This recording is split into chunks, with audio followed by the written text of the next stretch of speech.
ఓం నమ శివాయ. అందరికీ నమస్కారం అండి. రేపు ఏకాదశి శుక్రవారం 6 తర్వాత తులసి మొక్క మొదట్లో ఇది పెట్టండి చాలండి. రాత్రికి రాత్రే మీ జీవితమే మారిపోతుంది. కుబేర్లు అవడం ఖాయమండి. జూన్ 6 శుక్రవారం మరియు నిర్జల ఏకాదశి అండి. ఇది చాలా పవర్ఫుల్ కూడా. ఇది చాలా అద్భుతమైన రోజు. అయితే ఈ రోజున రహస్యంగా తులసి చెట్టు మొదట్లో ఇది పెడితే మీ జీవితం అనేది మారిపోతుందండి.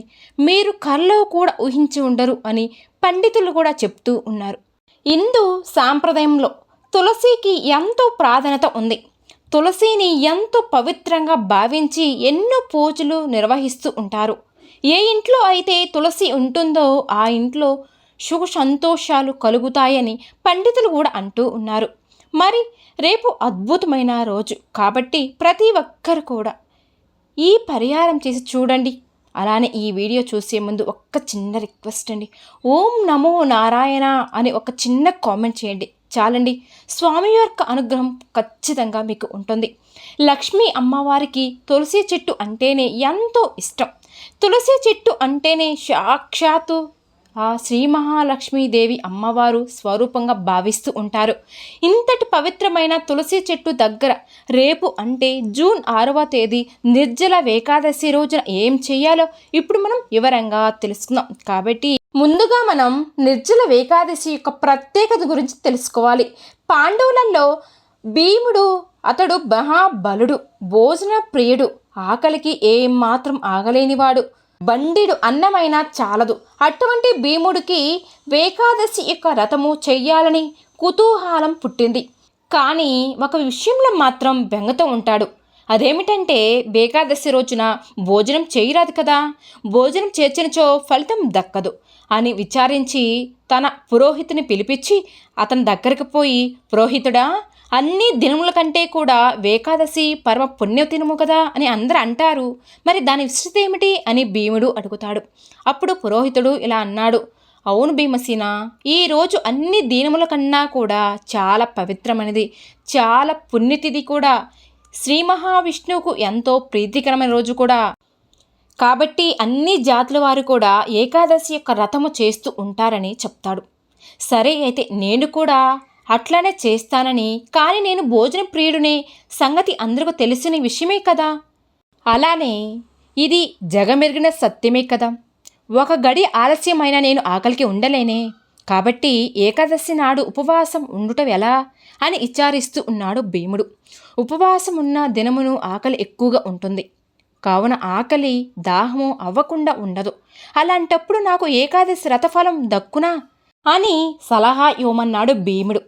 అప్పుడు భీమసేన పలికిన మాటలు విన్న దౌమ్యుడు చిరునవ్వు నవ్వి, రాజా, ఏకాదశి వ్రతముకు దీక్ష అవసరం. దీక్షతో ఏ కార్యము చేసినా కష్టము అనిపించదు.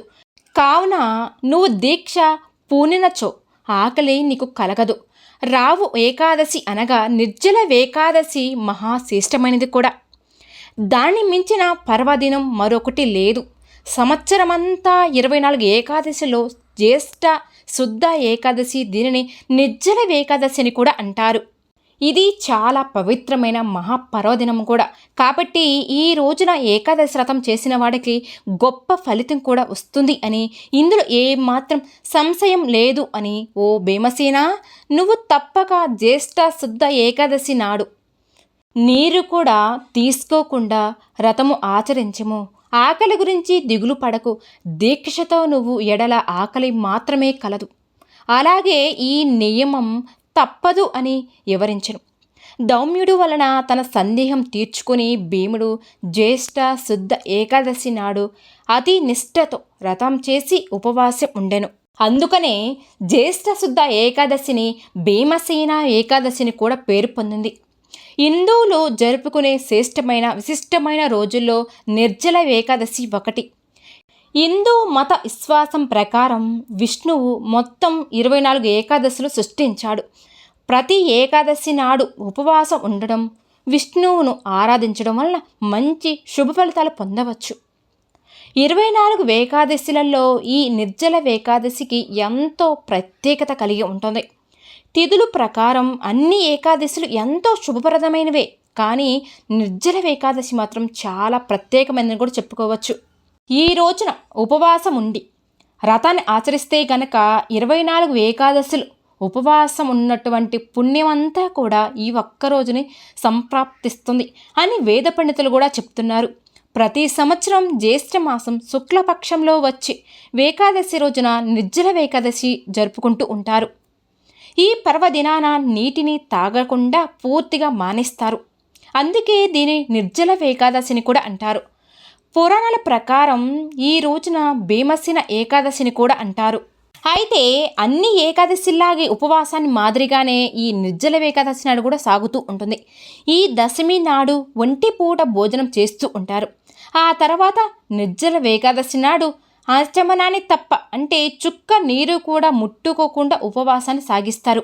ఈ ఏకాదశి నాడు విష్ణుమూర్తిని దర్శించి సేవించి పూజించుకోవడం చేస్తూ ఉంటారు. అలానే ఈ ఏకాదశి రోజున రాత్రి వేళ పురాణాల కాలక్షేపంతో జాగరణ చేయాలి. ఇక ఉపవాసం ఇరమణ సమయంలో ద్వాదశి నాడు బ్రాహ్మణులను పిలిపించి స్వయం పాకదానం ఇవ్వాలి. అలానే ఒక అతిథిని కూడా పిలిపించి ఉపవాస వ్రతాన్ని విరమించాలి. ఈ ఏకాదశి నాడు మీ శక్తి మేరకు దాన ధర్మాలు చేయాలి. జపాదులు చేయడం చాలా మంచి ఫలితాన్ని కూడా ఇస్తుంది. అలానే నిర్జల ఏకాదశి రోజున సూర్య భగవానుడికి కూడా ఆర్ఘ్యం సమర్పించాలి. శ్రీ మహావిష్ణువుకు పూలు పండ్లు అక్షింతలు చంద్రంతో పూజలు చేసుకోవాలి. ఓం నమో భగవతే వాసుదేవాయ నమః, ఓం నమో భగవతే వాసుదేవాయ నమః అనే మంత్రాన్ని జపిస్తూ రోజంతా గడుపుకోవాలి. ఆ తర్వాత ఏకాదశికి సంబంధించిన కథ చెప్తూ స్వామివారికి నిండు మనసుతో హారతను ఇవ్వాలి. ఇలా శ్రీ మహావిష్ణువును ప్రసన్నం చేసుకోండి. మీరు పూజలో స్వామివారికి నివేదన చేసిన ప్రసాదాన్ని ప్రతి ఒక్కరూ కూడా తినాలి. మొత్తం ఉపవాసం అయిపోయిన తర్వాత మాత్రమే మీరు నీటిని తాగాలండి. ఇక ఈ నిర్జల ఏకాదశి రోజున ఉదయం మరియు సాయంత్రం సమయంలో తులసి చెట్టు దగ్గర దీపారాధన చేస్తే మీకు కోటి జన్మల పుణ్యం లభిస్తుంది. అలాగే లక్ష్మీనారాయణుల యొక్క అనుగ్రహం లభిస్తుందండి. ఈ ఏకాదశి రోజున తప్పనిసరిగా తులసి పూజ చేసుకోండి. ఏ ఇంట్లో అయితే తులసి చెట్టు గుబుర్లుగా ఉంటుందో ఆ ఇంట్లో మాత్రం సిరి సంపదలకు మాత్రం ఎటువంటి లోటు అయితే ఉండదండి. అలానే ధనం అనేది బాగా కలిసి వస్తుందని పెద్దలు కూడా చెప్తూ ఉంటారు. అలాగే తులసి చెట్టు ఇంట్లో ఉంటే సమస్యలు గొడవలు కూడా రావట అంతటి శక్తి తులసి చెట్టుకు ఉంటుంది. ఈ తులసి చెట్టు దగ్గర నిర్జల ఏకాదశి రోజున చిన్న పరిహారం చేస్తే చాలండి. ధనం ధాన్యాలకు ఎటువంటి లోటు ఉండదు అని జ్యోతిష్య పండితులు చెప్తున్నారు. మరి ప్రతి ఒక్కరు కూడా ఈ రోజున ఈ పరిహారం చేసుకుని లక్ష్మీనారాయణ యొక్క అనుగ్రహాన్ని పొందండి. మరి ఈ రోజున ఏం చేయాలి అంటే నిర్జల ఏకాదశి రోజున సాయంత్రం 6 గంటల తర్వాత తులసి మొక్క మొదట్లో ఇది పాతి పెడితే లక్ష్మీదేవి యొక్క కరుణ కటాక్షాన్ని పొందవచ్చు అని పండితులు చెప్తున్నారు. లక్ష్మీ కటాక్షం సుత్తిస్తుంది అని పండితులు చెప్తున్నారు. అయితే స్నానం చేసిన తర్వాత మాత్రమే తులసి చెట్టు మనం పూజించుకోవాలి. మీరు నిత్యం తులసికి నీరు సమర్పించేటప్పుడు మాత్రం ఈ మంత్రం తప్పనిసరిగా జపించండి. మీరు ప్రతిరోజు కూడా తులసి మొక్కకు నీరు పోసేటప్పుడు కూడా ఈ మంత్రం జపిస్తే చాలండి. అమ్మ కరుణ మీపైన ఉంటుంది. ఈ మంత్రం తప్పనిసరిగా జపించండి. మహాప్రసాద్ జనని సర్వ సౌభాగ్యవర్ధిని అధివ్యాధి హరనిత్యం తులసి తత్వ నమోస్తతి ఈ మంత్రాన్ని జపిస్తూ సమర్పించండి చాలండి. దీంతో పాటుగా ఆనందం శ్రేయస్సు లభిస్తుంది. ఆర్థిక సమస్యలన్నీ కూడా తొలగిపోతాయి. తులసి మొక్క సానుకూల శక్తిని ప్రసారం చేయడంతో పాటు ఆ ఇంట్లో నిత్య ఆనందం శ్రేయస్సు నెలకొంటుంది. అంతేకాదండి, శ్రీ మహావిష్ణువు అనుగ్రహంతో కూడా కుటుంబ సభ్యులందరూ కూడా ఆరోగ్యం కూడా బాగుంటుంది. హిందూ మత విశ్వాసాల ప్రకారం ఏకాదశి నాడు తులసి మొక్కకు నీరు సమర్పించకూడదు. దీని వెనక ఒక పురాణ కథ కూడా ఉంది. లక్ష్మీదేవి తులసివి స్వరూపం. ఏకాదశి తిథులలో శ్రీహరి అనుగ్రహం కోసం నీరు కూడా తీసుకోకుండా ఉపవాసం ఉంటుందని కూడా చెప్తూ ఉంటారు. అయితే ఈ రోజున ఏకాదశి రోజున తులసి మొక్కకు నీరు పోయడం వల్ల ఆమె ఉపవాసం భంగమవుతుందని నమ్ముతారు కూడా. అయితే ఇలా చేయడం వల్ల లక్ష్మీదేవికి కూడా కోపం వచ్చి ఇంట్లో ప్రతికూల శక్తి పెరుగుతుందని కూడా కొందరు విశ్వసిస్తారు. అలాగే ఆదివారం, మంగళవారం కూడా తులసి మొక్కకు నీరు పోయడం నిషేధించబడింది. కాబట్టి ప్రతి ఒక్కరు కూడా ఏకాదశి రోజున, ఆదివారం రోజున, మంగళవారం రోజున నీరు పోయకండి. ఈ రోజున తులసి చెట్టు దగ్గర ఇలా చేయండి. చాలండి. ఒక రాగి కాయిన్ తీసుకోండి. మీ దగ్గర రాయి కాయిన్ లేకపోతే ఒక రూపాయి నాణ్యమైనా తీసుకోండి. ఇలా ఒక నాణ్యాన్ని తీసుకుని దాన్ని పాలల్లో ముంచి కడగండి. ఆ తర్వాత ఈ నాణ్యాన్ని తులసి చెట్టు మొదట్లో పాతి పెట్టండి. అంటే తులసి చెట్లు వేలు దాకా తవ్వి పెట్టమని కాదండి. తులసి చెట్టు మొదట్లో కొద్దిగా మట్టి తీసి ఆ కాయిన్ పెట్టి దానిపైన మట్టి వేసి వేయండి. లోతుగా పెట్టవద్దు. మళ్ళీ ఆ కాయిన్ మీరు తీసుకునేందుకు వీలుగా ఉండేలాగా ఆ నాణ్యాన్ని పాతి పెట్టుకోవాలి. కాబట్టి నాణ్యాన్ని కొంచెం మట్టి తీసి దాని మీద పెట్టి మళ్ళీ దాని మీద మట్టి పెట్టండి. చాలండి.